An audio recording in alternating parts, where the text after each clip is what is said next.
on HCAM TV. Thank you, Bob. Hi, Arnold. You can't stay. Hi. There he is.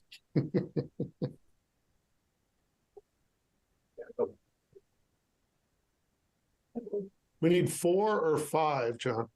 5. Okay. So you have Is Emily on? I don't know who the big Emily is on. Yes. Oh, there's Emily. Hi, Emily. Good evening. Thank you for coming to the meeting.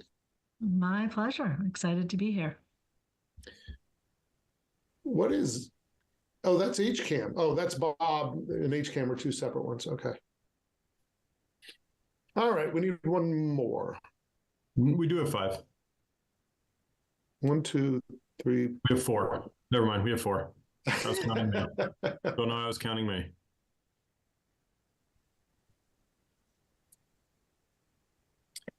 I'm certainly not worried since my computer says it's exactly 6. Now, did you hear from folks that couldn't make it, John?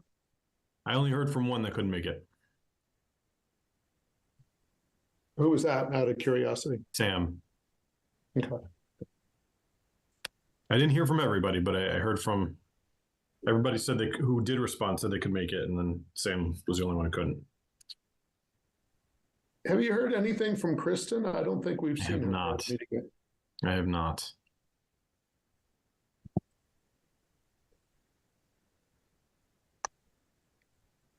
Okay. Prisoner 5.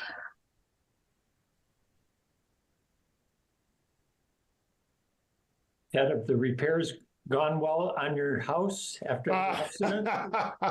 Have they? Nothing has happened. We have been told that it will be months before things are put back together. Oh, The repair, and I think we can get going in a moment, but I'll finish. The repair is plywood on the outside of the house with some Tyvek wrap to try to hold the elements out, and big clunky supporting beams to make sure the house doesn't fall down. But actually really redoing things, it'll be quite a while before any of that happens. All right, I think we can get started. Hi, Vic. Oh, there's Mary. Oh, and there's Madhu. Oh, suddenly we're filling up nicely. All right, I will jump into the remote meeting script. Pursuant to Chapter 2 of the Acts of 2023, this meeting will be conducted via remote means in accordance with applicable law. That means that members of the public body, as well as members of the public, may access this meeting via virtual means. Participants may access this meeting through the remote meeting link as posted on the meeting agenda and through the town's online calendar. When required by law or allowed by the chair, persons wishing to provide public comment or otherwise participate in the meeting may do so by raising their hand or otherwise signaling their intent to speak. This meeting will be recorded. Please take care to mute your microphone unless you have been recognized by the chair. We'll now confirm attendance of the members. Please respond with present if you are on this call. Mary Larson Marlowe. Present. Ron Foisey. present. Arnold Cohen. Here. Kristen Borzamato. No. Madhu Chandrasekhar. Present. Excellent. Rachel Rawson. Sam Sater. Curtis Smithson. Present. And Vic Prati. Present.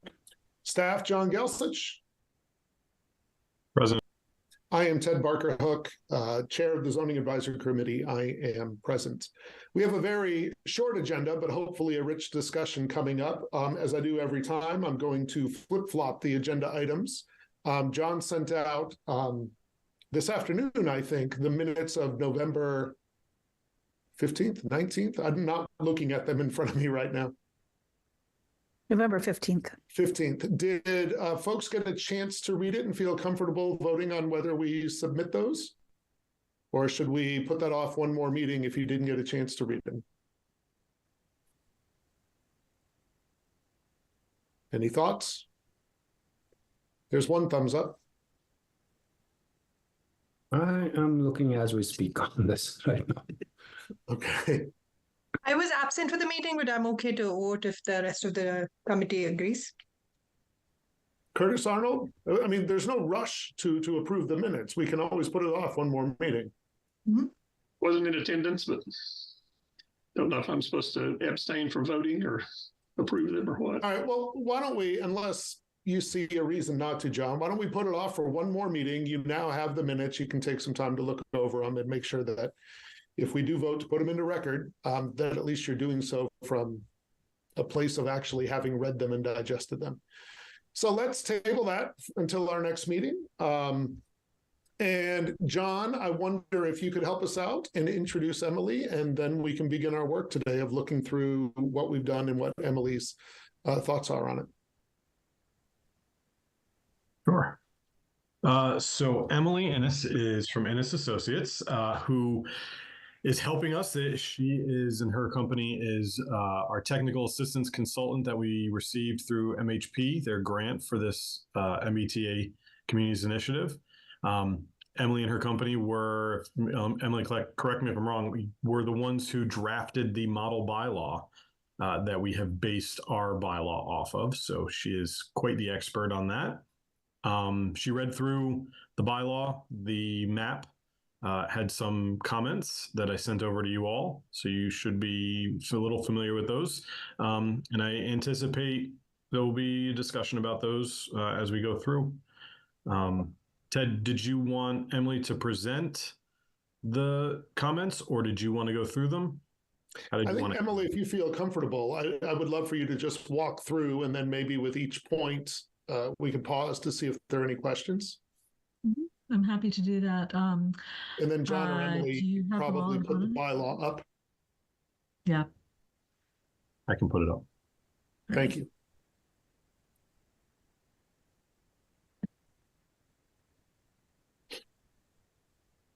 But I think maybe as it comes up, first of all, thank you for having me. I have been enjoying working with John. Happy to meet you all tonight. As John said, I drafted the sample bylaw with,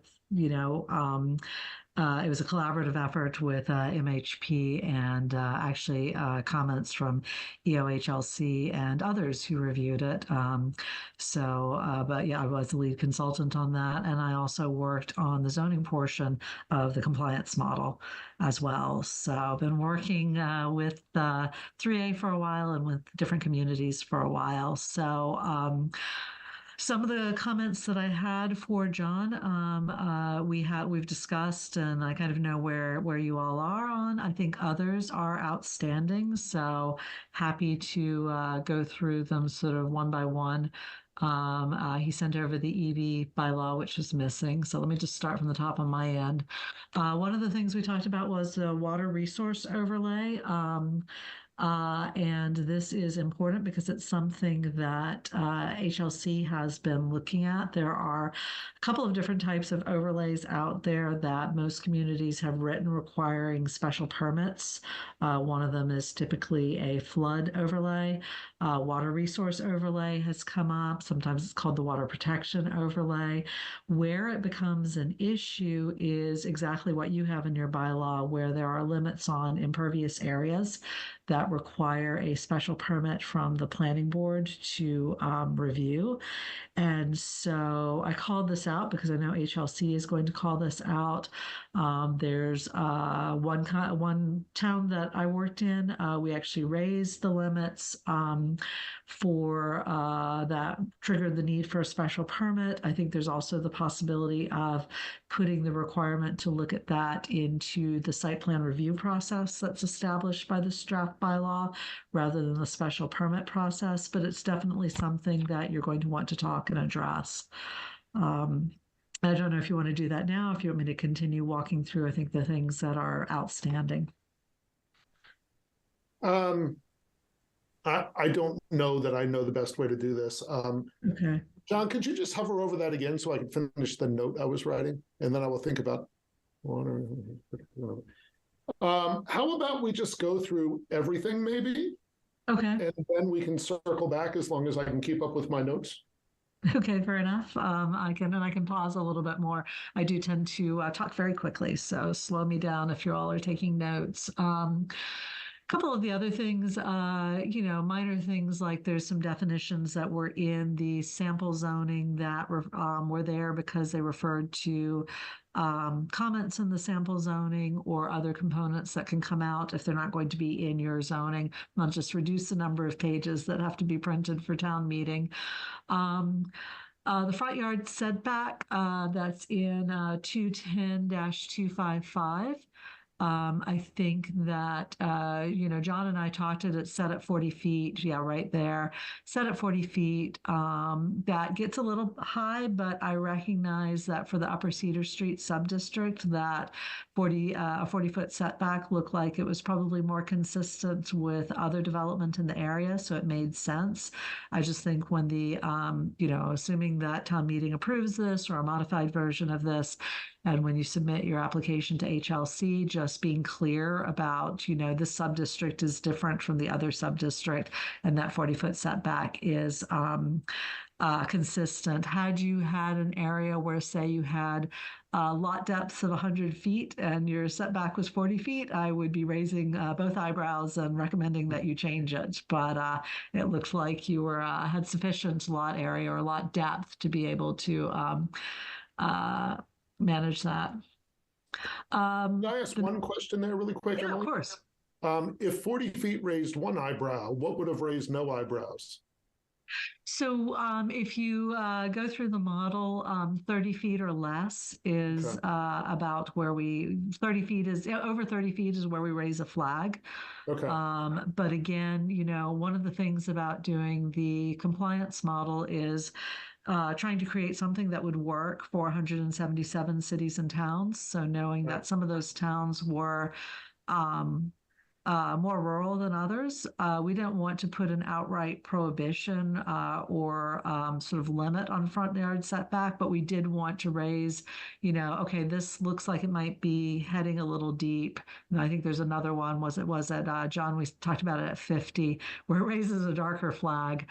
So that just lets HLC know, hey, we might want to look a little bit more closely at this area. But again, I think, judging from what I've seen of where it is, the 40 feet shouldn't be problematic. Thank you. You're very welcome. The next thing we talked about the maximum number of off-street parking spaces. That's a great thing to be testing. But the next thing that's maybe open is bicycle storage. So that is under 210-256. So the next section. And having said that, I didn't see anything, nothing else. If there wasn't a comment, then I didn't see something that I was worried about in this draft. I just think so. C down for bicycle storage. I think you might want to consider defining a minimum for the bicycle storage. So you have the 25 units or more. Covered bicycle parking spaces shall be integrated into the structures of the building. I will say that I did have a developer in another community push back a little bit on that. If you've got one per unit, which is what you've set up, that's a lot to put under covered structure. So you might define, should it be 25% of the bicycle required spaces, 50% of the required spaces? This is the sort of thing. So when I'm doing zoning, I do like testing it with people who have appeared frequently in front of the planning board in a community, whether that's a lawyer or a developer who's done a lot of work, and just sort of get a gut check from them on that, just because of their experience working with the zoning bylaws in the community. So that's one that if somebody's appeared in front of the planning board recently or the zoning board of appeals recently, you might circulate that and get their opinions, because things like this differ by community sometimes. Let's see. Next one. So I had a note in there that I hadn't seen the EV regulations. John sent those to me, which is great. We talked about for 210, 257, we talked about whether or not Hopkinton had existing design guidelines. Answer is no. If you or the planning board rather is, or there's been community conversation about design guidelines, this is the section in which you would put in, there's language in the commentary for the sample zoning about allowing the planning board to develop design guidelines. So if that's something that's been of interest, you could tuck it in here now. If that's not been part of the community conversation, there's no requirement to have design guidelines. It's just letting you know that that's the place to put it if that's been there. For 3A, open space, I recommended splitting 3A into two pieces. One talking about the 30% requirement of the parcel for open space. And we'll talk a little bit more about that later, but it was kind of confusing to then go straight, because that requirement is for Upper Cedar Street. It's a little confusing to then go straight into what was going on into the downtown. So I suggested splitting that. I also suggested, as we were talking, John and I were talking, you might want to think about establishing an open space requirement for the residents. One thing that's been quite effective, especially when you're talking about a more dense area like a town center or a downtown, is allowing balcony space, roof deck space, an upper level terrace. Which is a little bit harder to do at the heights that you're talking about, but still possible to count towards the open space so that it's not all ground floor space. So that's something that you might want to consider discussing. One of the things that I am concerned about is D, where you have open space may not be used for the components of sewage disposal. And that's of concern because you have a 45% building coverage, the 30% open space. So that's 75% of the lot is either open space or building. That leaves 25% of the lot for driveway, parking, and the sewage, the leach fields. So I'm a little worried that 25% might not be enough. So there's a couple of ways to think about it. John and I kicked around a couple of ideas. Could you require that the leach field be planted with, you can plant a leach field with shallow depth plantings. Might talk to a local landscape architect or about what would do, but like a wildflower mix or something so that it could be incorporated into the open space. You could, depending on the lot, maybe think about, could the leach field be further away from areas of concern, of environmental concern, whether formally designated or areas that you are concerned about the environment, but still within that open space. But I just think that the keeping it out completely when you've got so much for the open space and so much for the building might be tricky. So just something else to consider and discuss. Affordability requirements. So I did want to, you've got the round down in there. 210, 258. You have the round down that was in the sample zoning, so totally appropriate to have it in there. I have heard, but you'll see that I've got a note in there that I want to check with HLC, because I did hear they were allowing, if you already had a roundup in your existing inclusionary zoning, that would be okay. I just need to double check that. So I will send that email and get that checked for you. And then let me see. I think that was the last piece. John, do you remember anything else from our conversation we wanted to check on? I think those were the big pieces. No, I think that was it. I just wanted to address this comment with the affordability. The special permit from the planning board is really only for offsite and payments in lieu, but right. The unit providing the units is by right. So hopefully that would satisfy the requirements, correct? As long as providing the units as of right is in there. I saw the special permit and wasn't quite sure if that was just for the offsite and the payment in lieu. Yes. So that's great. I think you should be fine. But I want to make sure I didn't miss anything. That doesn't necessarily clarify the round up versus round down.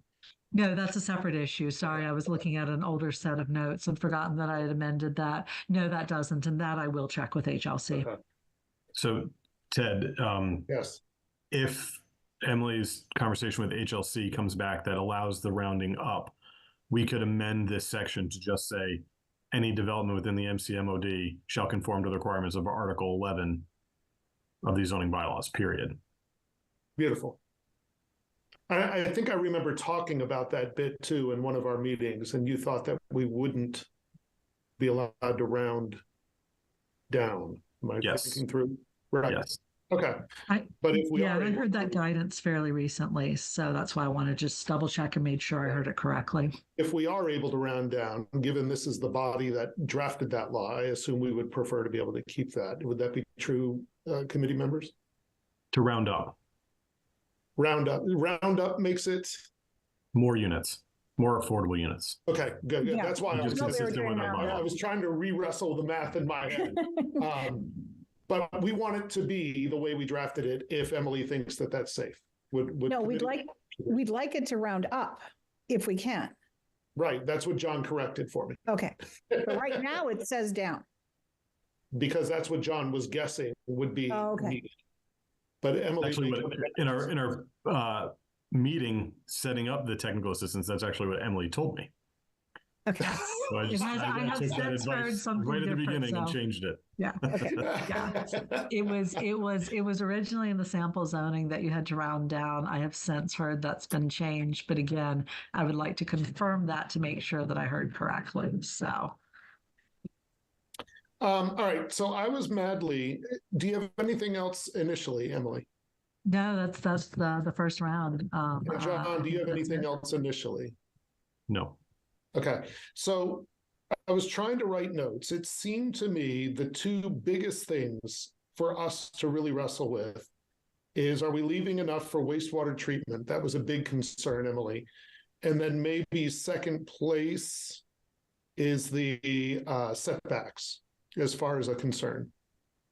I'm not as worried about setbacks. It's the water resource protection overlay. You have a Oh, yeah. Yeah, you have a low threshold. I think it's 2,500 square feet of impervious surface that creates the threshold for the special permit. That's pretty low. That's like the footprint of a large single-family house, or maybe medium-sized single-family house these days. So Okay. that's not very big. So I think that needs to be thought through, because that kicks it to a special permit to the planning board. Okay, I wonder, I don't think we ever talked about a water resource protection overlay, and I don't think I fully understand what that is. Maybe I'm the most clueless on this for the ZAC members, but I'm going to assume that there are 1,000 people in the public watching. Could John or Emily, could you help me better understand what that overlay is, how it works with MBTA, how we use it outside of MBTA, so I can better understand those issues? And Sure. our So thousands of watchers. the Water Resources Protection Overlay District is a district within Hopkinton. It's a local district, centered, I shouldn't say centered, but focused around the wells and the drinking water. And so it essentially is a use special permit, and it's issued by the ZBA, not by the planning board, but 601 half dozen the other. It's essentially a use permit that if you disturb a certain amount of land in the Water Resources Protection Overlay District, which covers most of the town, you have to get a special permit to allow for that work to be done. And so theoretically, any development under the MCMOD would likely trigger that special permit. And then also theoretically, the ZBA, if they didn't want to allow these types of developments, could deny the special permit and effectively stop the development. So as we wrestle with it, the tools we have to consider are change special permit to by right. That would be one tool, yeah. Would it You would be basically drawing the map or thinking of different areas? I would not redraw the map, Uh-huh. because then that would take development through the underlying zoning districts out of the WR pod as well. I think if you wanted to make it by right, you would just put a section in here that says the WR pod district does not apply to MBTA communities. Yes, I think that your two options, I would agree with John absolutely in not redrawing the district, because I think the unintended consequences of that would not be good, because it effectively removes all protection. I would either do exactly what John suggested, which is to take it out, but I think that there will be some people who are concerned about it. I think the other thing you could do is move some of the things that are being looked at under the Water Resources Protection District into the site plan review. So it becomes a site plan review, which is allowed, which means the use can't be stopped, but the considerations that are required for the water resources protection could be included in site plan review. Again, if that's something of interest, I think, John, you and I might want to just have a chat with HLC about that to see if they would accept it being moved into site plan review. It means the use can't be stopped. It might be a little bit of a higher level of review, but I think your point that it covers most of the town is a really important one, because one of the things that's critical for the MBTA Communities Act and compliance is making sure that you're not treating multifamily in a way that's stricter than how you're treating other development in town. So the fact that most of the town is covered by this, I think, helps with the argument. You're just trying to move it from a special permit process to a site plan review process. So that's the discussion I would want to have with HLC to confirm. Mary, you disappeared from my screen. Are you out there? I look to you for wisdom, especially because of your years on the planning board. Do you have thoughts on this? Because I'm still trying to wrap my head around it all to understand it. Well, I do think that kicking it to a site review makes a lot of sense. So, but there's the impervious surface issue that I think, John, I may not have been entirely clear on when we last discussed it, when it kicks in and it's impervious surface. I kind of thought that it was just going to be pavement and it's not the building as well. Okay. And I thought if it was just the parking structure pavement, it wouldn't necessarily kick in very often. I don't know if you have any thoughts on that. Yep, I'm gonna look it up. Okay. So Doing the the same applicability is the WR pod is an overlay district superimposed on let's see, I'm not gonna read that whole thing if it's not applicable.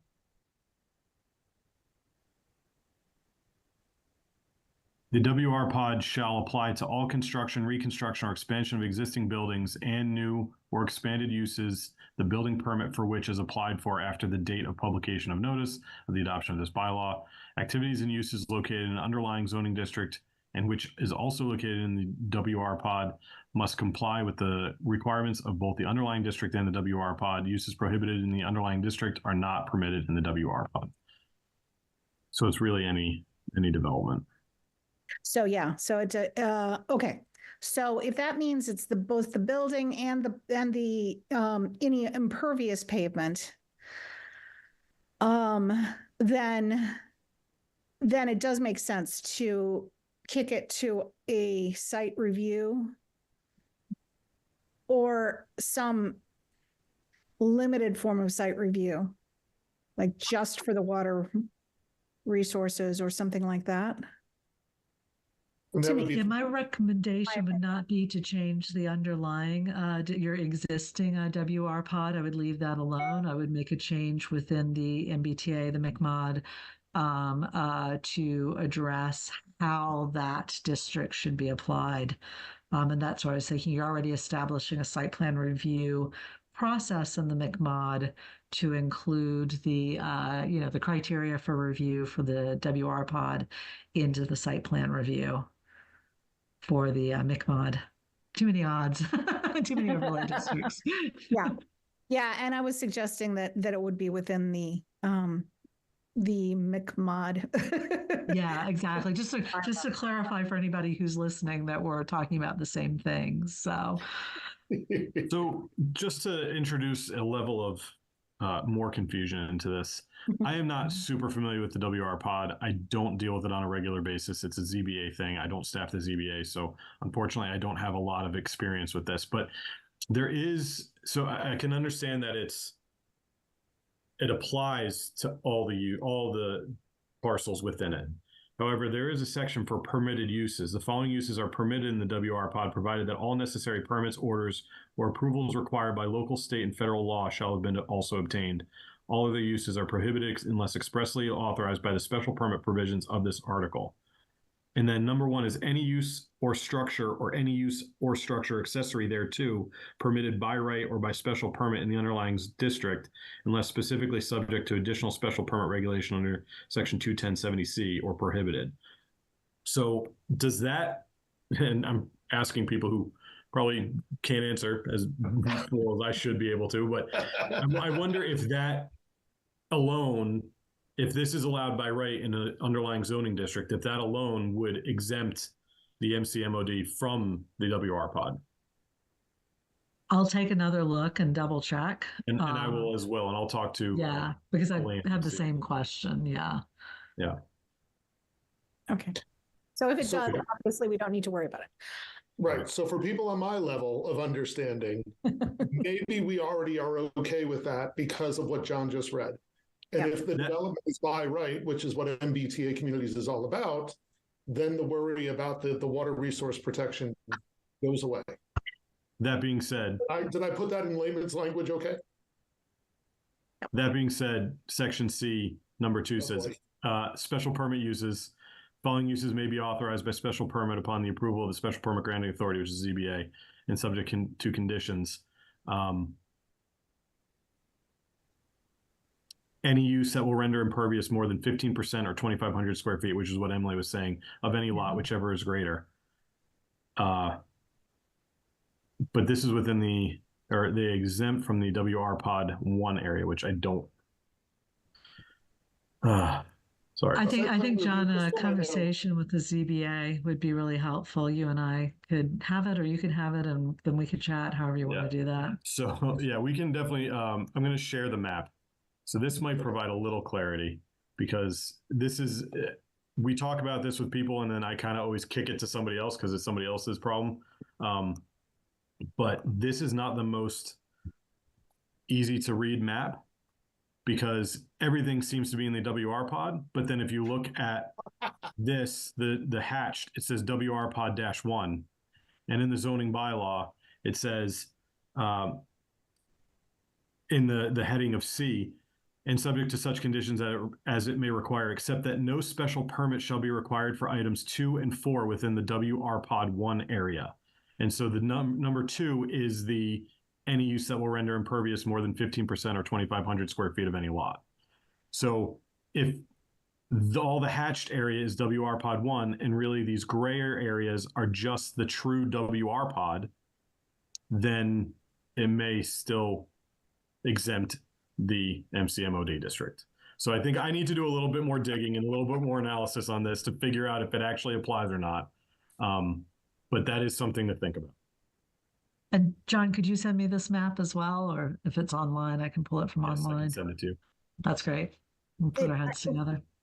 It wasn't evident to me whether or not the Upper Cedar Street district was on that map. It was in a white area near the top. I do believe it's in the map. Okay. Yeah, it's well, I should say part of it is. Emily and I Okay, looked part at of that. it, yeah. A chunk of the east side of Cedar Street is, and then the frontage of the preserve is. Hmm. So theoretically, and the WR pod expressly states that only the part that's in the WR pod applies, but that could potentially impact the developability of the site. Okay. Just for the sake of my notes, site plan reviews through ZBA, right? Planning board. Oh, that's a planning board thing. Oh, okay. All right. So we'll let the experts mull that over and get back to us. Hey, through the chair. Yes, please.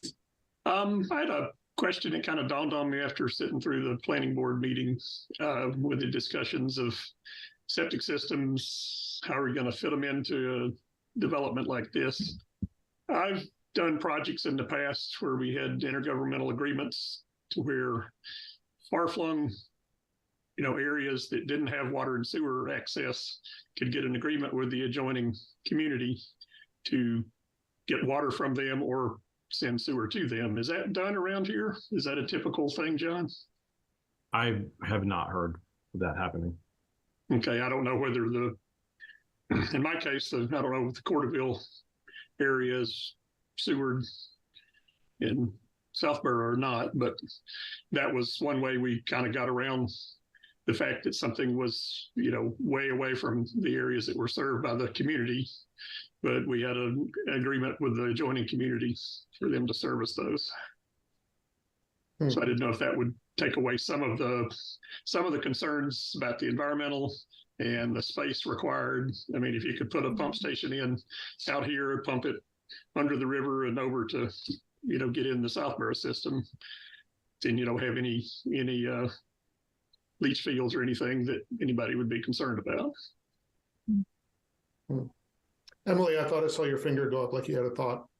Yes, I do know of a couple of communities. I'm not sure if they're in your particular area of Massachusetts, but I know of a couple of communities in Massachusetts where one community is supplying water or sewer or both to an adjacent community. So, yeah, Mr. Chair. Yes, please. I think Emily's right about that, but it seems to me to be able to do that would involve an awful lot of complicated agreements to be entered into. Wouldn't be an easy process. I don't know how practical the idea is. Yeah. So I do believe that Hopkinton is served by or takes up some of the sewer capacity from Westboro, but that's on the public sewer system. So this would be a private sewer system. I don't know how that would work in Hopkinton. I don't even know if Southborough has sewer. Yeah, I'm not sure. It's pretty dense over here, so I was kind of assuming that they probably might have something, but like I say, I don't really know, but that, that is always a possibility. I know the MWRA connector, I'm not sure if that's a done deal or not, but that would run right up 85. It would be a transmission line rather than a distribution line, but I'm sure they could figure out some way to tap into that, if something came along in the future. But as far as sewer, I don't know where the nearest Hopkinton sewer is.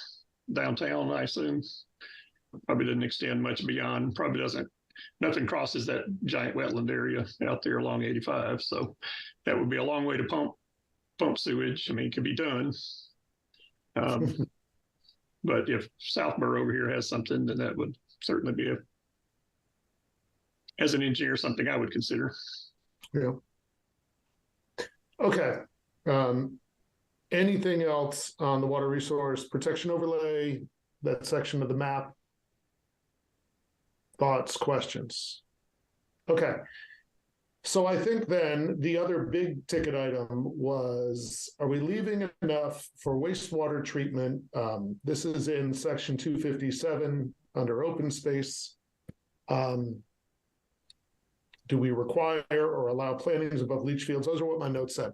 So could you do me a favor, Emily, please? I'm sorry to ask you to repeat. Could you explain that particular concern you have, maybe in a little bit more detail?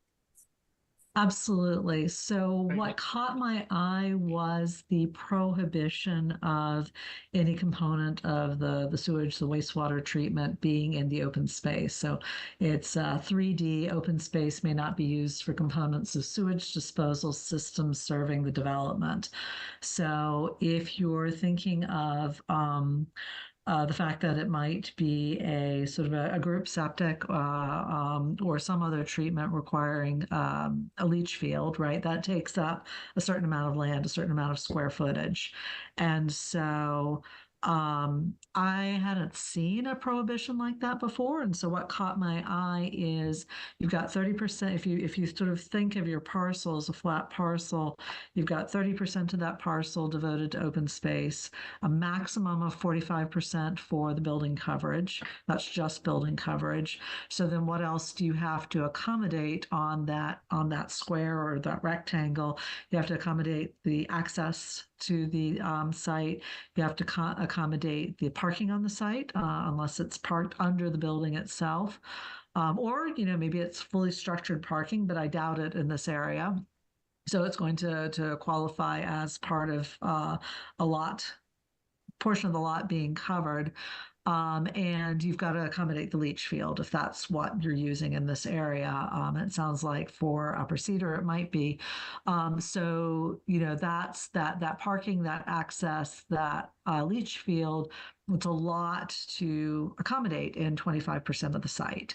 So because I hadn't seen that particular restriction before, it just caught my eye that maybe again. It may depend on the parcel size. It may depend on how much development is going on to that site. There's a lot that goes into the design of the leach field, and I am not an engineer, so I'm not going to talk about that. I've seen a diagram that does not qualify me, right? But it is interesting that there was that restriction. So I thought it might be worth discussing why you had that restriction in there. Was it to prevent a leach field leaching into a water body? Was it because you wanted the space open for plantings? What was the reasoning behind that? And is there another way, other than that prohibition on space, is there another way to think about that? Thanks. I don't remember, and maybe other ZAC members do, I don't remember discussing that at all. I wonder if that's just language that previously existed that we put in. Does anyone remember a discussion on that part of our open space discussion? I remember basketball courts. I remember does setbacks count when we were talking about open space?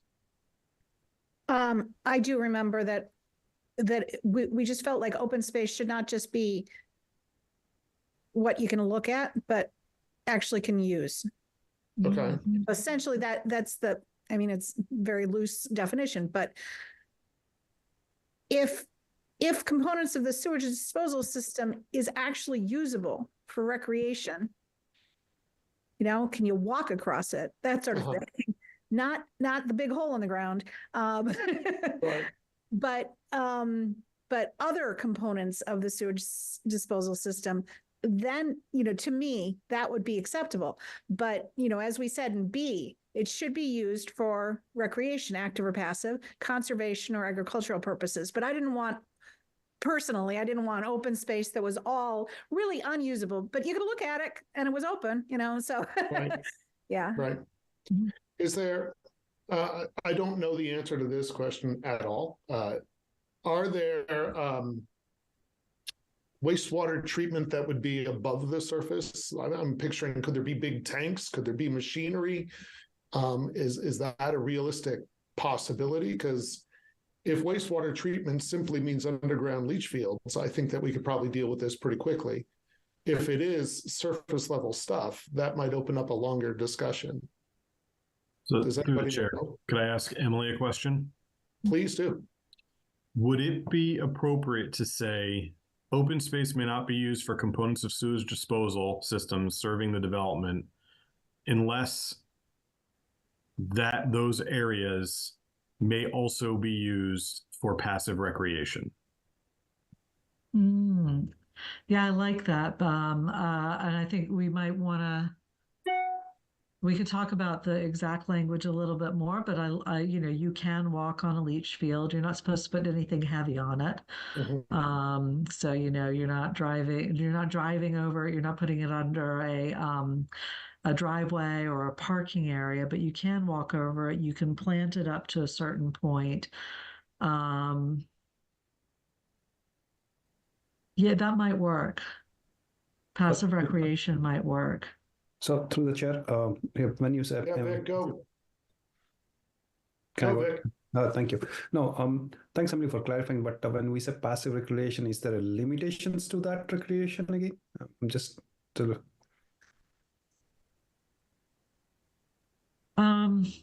If you're thinking walking over it, you couldn't construct a trail over it. Because again, you know, the idea is that the water coming into the leach field can evaporate out. You can't use it for agriculture. You could probably plant a shallow-rooted pollinator garden on it. Or other plants with fairly shallow roots. That's why it's usually covered with grass, is because they're not reaching into the leach field itself. So you couldn't plant it with trees. But unfortunately, Mary, I think it could be you're looking over it to something else, but it could be integrated into the overall sort of landscape treatment of the area, right? As you know, it can serve a purpose to carry the eye from one part to the other. So John, I think we could wordsmith that a little bit more. But I like the idea that it can't. First of all, you can't use open space to put the above ground equipment. I think that would be an important component that Ted brought up. You know, you don't want your open space taken up by visible tanks, or however they would use a more of a packaged treatment system in there. So, but the idea of it can be used as a component of a passive recreation strategy, maybe there's something around there that we could wordsmith. Because I think Mary's point about the reasons it went in was a really good one. You're not just, I've seen it before in other communities where we've been talking about the open space can't be isolated. It can't be you can't have a requirement for 30% of open space, but it's made up of all of these little pockets. It has to be connected. It has to be contiguous, things like that. You know, I liked your open space definition. I like the idea of thinking about it as being something that contributed to the development. So I think it's some wordsmithing around that to make the intent clear would work. I have a question that's probably. Oh, go ahead, John. Yours is. Would something like that? Would something like that be acceptable to Zach? Yeah, it works for me. I don't want to speak for everybody, of course, but it works for me too. I mean, I think it maintains what we were aiming for. Mm-hmm. Anyone opposed to the wording like that, assuming we get a thumbs up from Emily down the road? So Emily, I just have a quick, super detailed question. You said you can't have trails over it. Does that mean you can't have paved trails? I assume you could have a mowed lawn trail. Could you have a mulch trail? I don't believe you could have a mulch trail. Again, thinking of what the purpose of the leach field is, you don't want anything to weight it down. You don't want anything to interfere with, again, the water seeping out and evaporating and doing the job of a leach field, basically. So although you can walk over it, I'm not sure you want to encourage people to walk over it on a direct. You can mow it. You can certainly mow it. But I don't think you want people to walk over it on a regular basis. But you could put a trail to one side and have it be kind of, you know, the view space to what the trail is looking over, if you see what I mean. Yeah. Okay. I had in my mind's eye this lovely field of wildflowers with a trail kind of winding through it. And even if it was mown, you're saying no, because that would invite foot traffic and that may cause problems potentially. I would have the trail wind around it. So you've got the lovely field of flowers and the trail is skirting it. Okay. Okay. I feel like we've put that to bed for now. Does anyone else think maybe not? As I list those were the two big ones. Am I right, Emily? Okay. Yes. So as I look to the other things, a distant third to me was the setback. There is just the rewriting of split a section of open space into two bits for clarity, but there wasn't any concern with the spirit of what we were doing there. Nothing concerned with the spirit, but if I can interrupt briefly, I think the idea of do you want to have a requirement for open space in the downtown. Yeah, I think that we do. I do remember talking about whether a roof courtyard would count as open space. You and Emily introduced the idea of balconies, which doesn't at all fit with my thought of what open space is. But if we are, if there's concern that we need to meet some sort of level, can we go to that section again, John? Or maybe it's right in front of me. It's in 3A, site under I'm 257. trying hard to read it. It's so small for me. Oh yeah, I've got the other one up. I'm aging so quickly. So it does say downtown subdistricts should provide common space for residents as part of the development. However, the open space requirement, the 30%, shall not apply to these developments. Shall not apply. That should provide common space for residents. But then we said, yeah, but you don't have to, have a certain percentage. So I don't know if that means that they'll just ignore it entirely, or they'll try a nominal amount. I don't know. We want to change that to shall provide rather than should provide, to make it a requirement that has to be considered. Yeah. So John, I know we're making it a suggestion, strong suggestion, but that doesn't really hold any weight. So we discussed this and whether we should require open space for downtown, and decided not to because we couldn't figure out a good way to fit the way that we've defined open space already into the downtown. Right. But I think what Emily is suggesting is if we add into our open space definition a, sub definition that says in the downtown district, balconies, rooftop decks, and other areas open to the sky, but not in a natural state, may be considered open space, then we can require it in the downtown district because they could then provide it. Whereas before we were requiring it, but we were requiring like a natural state on the ground, open to the air, and that there just wasn't enough room. And then it begs the question of how does 30% or whatever percentage we decide of the parcel, how does that count when it's in the same footprint as the building itself?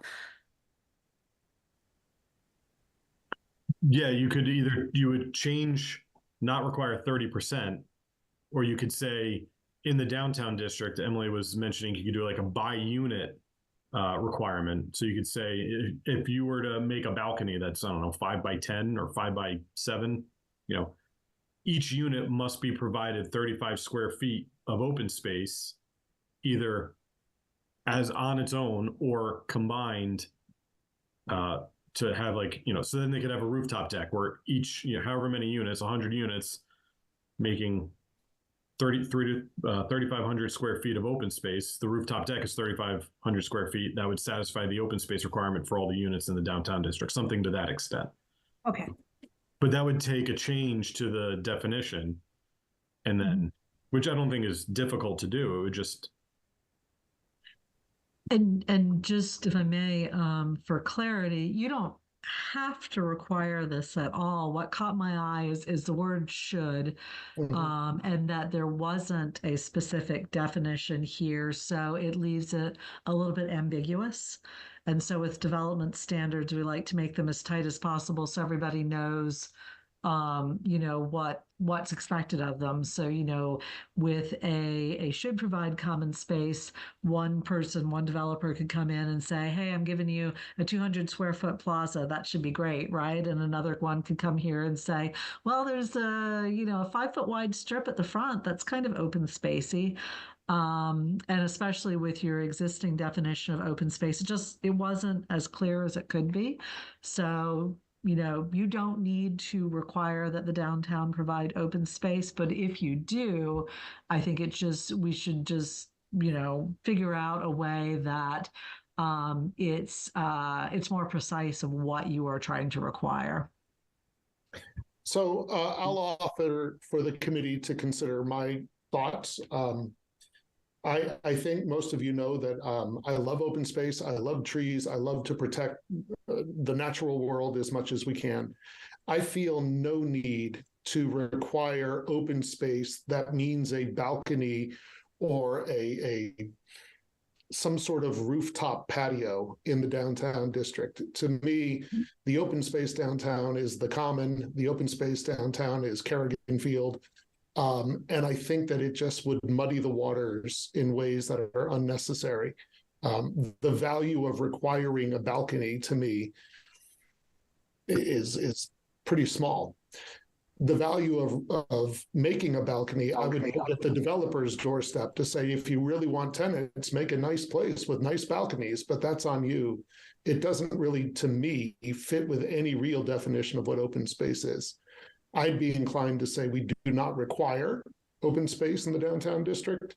And if need be, just separate A into two sections, one for the Cedar Street area and one for downtown for clarity. Those are my thoughts. I'm not making any decision for anybody. Through the chair, if I may add, I agree. I don't want. I can't. There is not enough. What I imagine of a downtown or our current downtown, there's not even enough space for a new construction to add open space and then make it required, and then it just adds a little bit of hurdles to do anything there. So it already we're struggling with business turnover and all that stuff. So I don't know. Required seems like too much of a push. Other reactions? I'm fine with that, Ted. Your suggestion to not have any requirement in downtown. Yeah, I think that's reasonable. Any pushback from anybody on the committee? Through the chair, Vicky, quick, maybe I've just lost so much of discussion on this. So this requirement is only applicable for MBTA, you're saying, or in general, are we talking about for anything? This is within the MBTA communities bylaw. Just for the MBTA, this applicable only for the MBTA. Okay. For the overlay districts, overlay districts. Okay. Yeah, I just want to confirm. Just want to clarify that we are not pushing it as in general for the entire town. Okay, I'm good with that. Thank you. So it sounds like the committee's in agreement that we do not need to require open space downtown. Emily, you think it would make it more clear if we broke A into two sections then? I do. I think it would be more clear. And then I would change the should. So where it says McMod developments in the downtown subdistrict should provide common space, I might make that may provide common space. That gives them the option, as you mentioned earlier. But it doesn't make it a requirement. And I think that's fine. As I said, I just wanted to make sure that it was clear what was being asked of any applicant. John, do you need help recrafting that, or do you think you can handle that? I thought you could too. Next on my list, should we discuss the 40-foot setback in Upper Cedar? Did we get it at 40 because that is what exists there already, or did we move it in from 50 or 60 or something? We moved it in from 50. So what we did was we took the Residence A dimensions and moved it over to that area because that's agricultural. And then we briefly discussed this, but we kind of pushed the limits of 40. And I think I had mentioned when we put in 30 into the model, it doesn't go flagged, but when we do 40, it does go flagged. And so I think we were kind of just keeping it at 40 to talk with HLC. No one, to my knowledge, felt strongly of 30 versus 40. It was just kind of like, it's lower than what we were doing for all the other ones in Residence A, so it should be okay, but we can check. When you say goes flagged, it means there was this might be an issue? Yeah. Right. There's a little setting in the model where if you put in a dimension, it colors that cell differently. Out of curiosity, did we try 35? I did. And was that flagged? Yes. So it's fitting with what Emily said. If it's 30 feet or less, that's an automatic green pretty much. Yes. Mary, your hand popped up. What do you got? I don't think we should go less than 40 for that district. Okay. It's just what that area will support. Other ZAC members? I would think possibly in the future that 85 might be widened somewhat also. So cutting that down. I mean, I sit out here and watch it, the constant stream of traffic going through. It would make a lot of sense in some places to do some improvements. So if we restricted it to 30, then you may wind up with some right-of-way issues in the future. So yeah, I would think maybe keeping it a little wider. Of course, then you're going to get downtown and not have any right-of-way available either, which is, I think, the reason we've got the odd-looking intersection we have now. But And Emily, your level of concern was lowish on this one. Yeah, I wanted to call it out just to say that I noted it, that it did flag in the model, but I think given where it is, I don't think it's going to be an issue. I just want to make sure that when it gets to the point of applying to HLC to demonstrate compliance, that you give a solid reason for why it's 40, but I haven't heard anything that would cause me concern. If it were 40 in your downtown, I'd be a lot more concerned than 40 in what's currently an agricultural area. Okay. And it is more permissive than the underlying zoning. So we are making some adjustments. Okay. That leaves bicycle storage and general development standards. Do we have existing guidelines?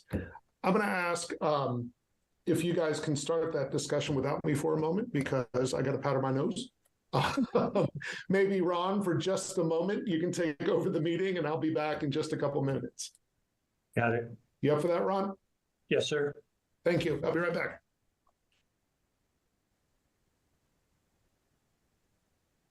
Through the chair.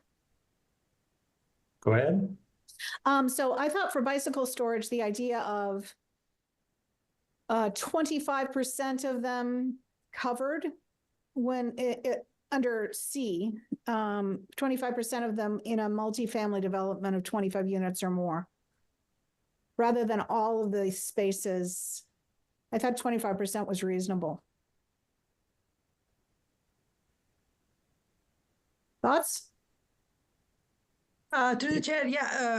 The couple of examples I saw on the other, I think Cambridge and Boston, it said 25% minimum, and it also spoke about of the 25%, 5% to at least 2 spaces were supposed to be wide and stuff like that. Do we want to take that into consideration, or should we just define the minimum for now and leave it at that? No, I don't think for bicycle parking. I don't know that.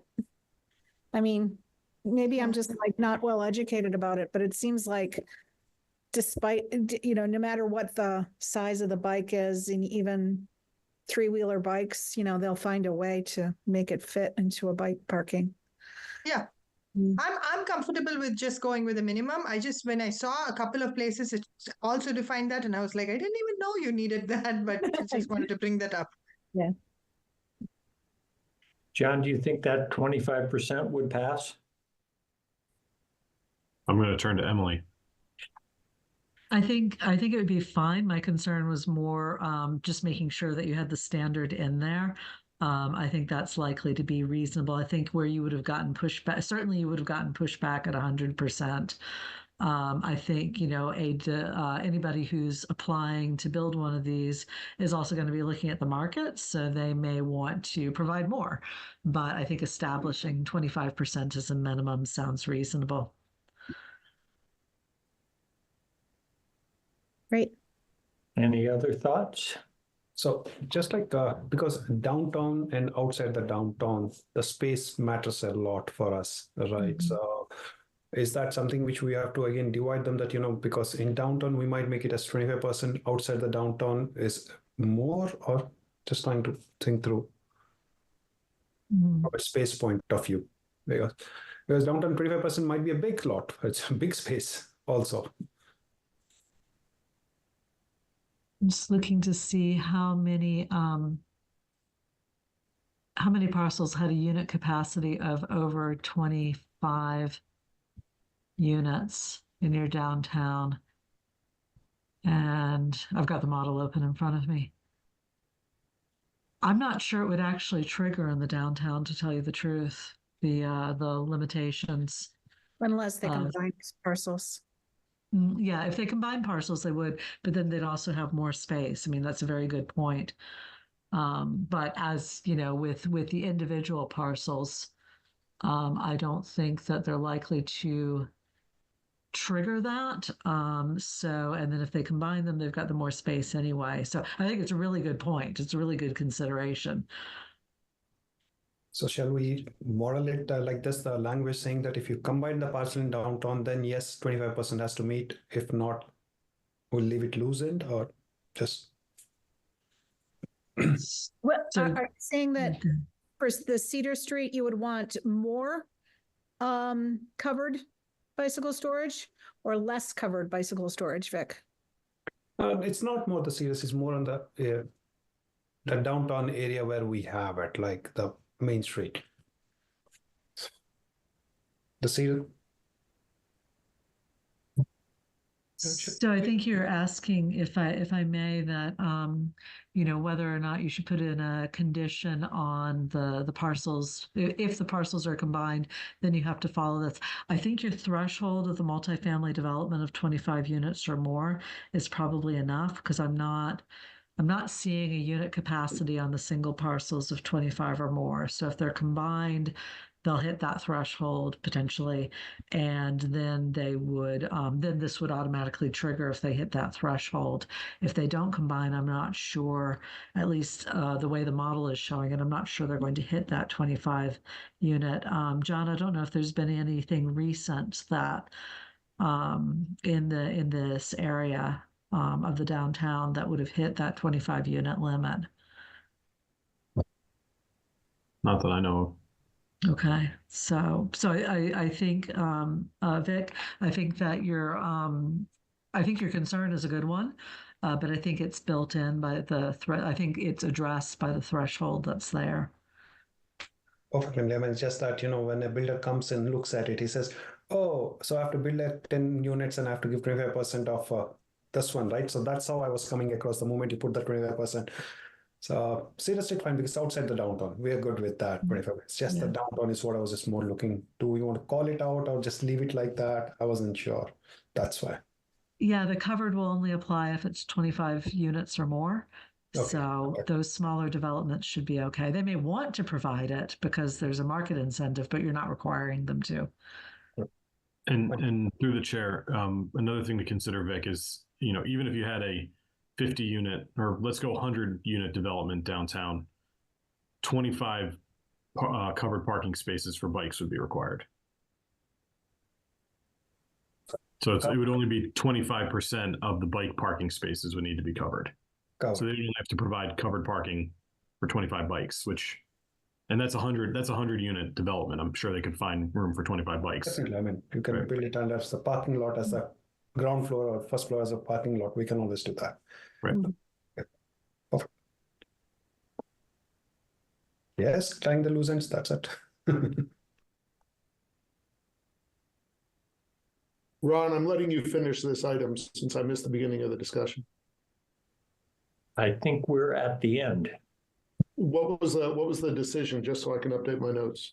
Just to add the 25% coverage in those units where a development of 25 units or more. Okay. Item C. Item C. Oh, there.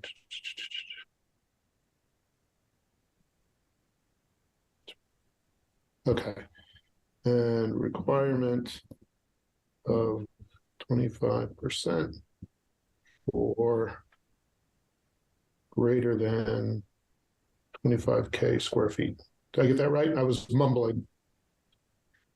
Add a requirement for 25% covered spaces if it's over 25,000 square feet. Did I understand that correctly? 25 units and or more. Okay. It's all, that wording is already in item C. So all you need to add is the 25% of those bicycle parking spaces shall be covered. Okay. So, Okay. All right. That leaves general development standards. Do we have existing guidelines that we'd want to include? That's all I have on my list. So where is that again? 257 on page 7. So your suggestion, Emily, if I'm not mistaken, was that, or not suggestion, but question more, was whether or not we have design standards that we would want to include here. So my understanding from that is correct. My understanding from John is that you do not have existing design standards, which is fine. There's no requirement to. There's also no requirement to put design standards in. My question was if you thought that it was likely that the planning board might want to establish, these are actually design guidelines rather than standards. If the planning board wanted to establish design guidelines down the line, you could put some language in here giving them the ability to do that and to tie it to site plan review. If that's not been a community conversation, then you don't need to put it in there. It was just, me double checking all of the components. John and Mary are planning board vets. Has that been a discussion? Has that been a worry of the planning board? No, but then most developments do go through the site plan review, which also includes the non-binding but influential committee on design. The design review board. However, I think the design review board only looks at the site characteristics, not the buildings for site We plan. look at the buildings. They give comments on the buildings all the time. Yes, they do. They do. And I think just to point out, this doesn't, not including anything about design guidelines doesn't prevent the town from modifying this bylaw in the future to include design guidelines. So if that's something the town wanted to do, we could always add that in. Yeah, but it definitely has not been a point of discussion. And it seems like I've never tried to lay out design guidelines. It seems like that could be a long process and we might not have time for it right now anyway. Yeah.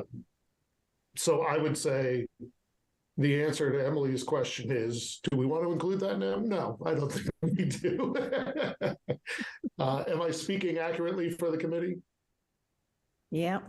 I am for Mary anyway. There's Ron with a nod. Okay. It's like this is not mandatory, right, for the design guidelines. That's what I'm hearing it, to have it. Right. So do we still want to go ahead and define them? Do we want to define them? I mean, we don't. My answer for that is no, not right now. Not with the deadline we're under, but I don't know if others feel more strongly. Well, my answer, I stand with you, Ted, on this. Oh, okay. Just raising the point for discussion, not because you had a lot behind it. Okay. If my notes are accurate, I think we've hit on every point that Emily raised for us, and a couple of them are to be determined, especially the water resource overlay question and affordability, round up, round down, what will be allowed. Those are, we will find out more down the road. Otherwise, I think we provided answers for every question, issue Emily raised. Did I miss anything? No, I was looking at my end to see if there was anything else. I think, John, you and I can talk about addressing the outstanding pieces and obviously anything else you need from me during this process. We can cover that. And just to clarify, yeah, thank you, Emily. We can definitely talk about that. But just to clarify with the open space on the leaching field, if it turns out that we can wordsmith it to say that leaching fields or sewage treatment areas may be considered open space if passive recreation is viable, right? That would be acceptable to Zach to modify that section. It looked that way. Let's just make sure again. Everybody is okay with that modification? If not, speak now. Yes, please, Curtis. I was going to say, we talked about, wood structures or whatever, those I think would be considered accessory structures, wouldn't be considered open space. So if there were tanks or treatment buildings or anything else, they couldn't qualify as open space because they'd be considered a structure. The other thing is I haven't been on the design review board very long, but we basically just speak to the aesthetics and the look and the color, and if it blends in with the area. I don't know that we could tell somebody, no, tear this down and put gables on it. Say we haven't gotten that deep into it. Okay. But like I say, it may happen at some point. Okay. I think we've accomplished our goals for the night then. John, do you feel like we have? I believe so. Excellent. I think with regard to future ZAC meetings, I kind of like what we did, which is say, let's keep our focus for now only on MBTA and meet again if John or the planning board sees a need for us to as we move towards town meeting. When we feel like we, ZAC, are done with this, whether that's before the vote or not, then we can have our public input meeting and start looking at the different other issues that we've been kicking around over the time. Does that feel okay to the members? Yes, thank you. Yep. And John, that feels good to you? That's fine. The only question I have is, does Zach want to make an official recommendation to planning board on this bylaw and map? And is it, if you do, which I would recommend you do, is it at this point today, or do you want to see the changes that would address Emily's comments before you do that? So should we schedule another meeting before the February 5th planning board meeting in order to make that recommendation? So if we made this recommendation now, and then Emily and you, John, worked it out and said, oh, we're not really covered right now with the water resource protection, is the planning board going to be frustrated that we passed along an incomplete document? Being a member of the planning board, I don't think so they will be frustrated, but it would be very helpful for us to have that information in hand so that for our next steps of the productive discussion. So personally, I would say that let's finish it off and then hand it over, so that way we have done it properly. So you're suggesting we, Zach, have another meeting before the February 5th, you said, John, planning board meeting? And I see Ron nodding. That means you like that plan as well, Ron? Curtis, I see you. What are you thinking? Yeah. Okay. Probably should. I would think we would want to get a final document to send. Okay. So why don't we do that then? We will let John, you working with Emily on those remaining issues, the wording, the two questions that we need more clarity on. And then John, maybe you could propose when you're ready a date or two for us to meet before February 5th. Thumbs up, John? Yep. Beautiful. So is February 5th the continuation of the public meeting regarding MBTA? No, it's Monday, but they'll probably continue again to the 5th. Okay. So they'll still be in the public meeting process. So we have. John, do you know if Monday is still mostly focused on the map, or are they going to start moving to bylaw language? I don't know what their plan is. Okay. Maybe I'll check in with Gary to see what he says. My feeling is that they're going to continue taking public input just generally. Okay. But I don't know for sure. Okay. I had another thought I wanted to share with the group, and now it's completely left me. As my mom would say, I guess it couldn't be that important then. All right. Oh, no, it was this. I just remembered. I don't know if it's important or not, but I do encourage all ZAC members to please talk to neighbors, talk to ZBA. I took a moment at the end of the Conservation Commission meeting, for example, to say, this is what's going on the planning board zoning side of things. This is a hugely important issue. Please let me know if you have questions. Please talk to your neighbors. Encourage them to take part in the meetings, offer their input, or at least get informed. And I ask the ZAC members to do that same kind of outreach, please, to your boards, if you're here representing a board, to your neighbors, to your yoga friends, whomever it is, encourage people to get informed so that hopefully we can have a focused town meeting where a lot of things have already been worked out and discussed. So that's my request. I would love to entertain a motion to adjourn. So moved. And Second.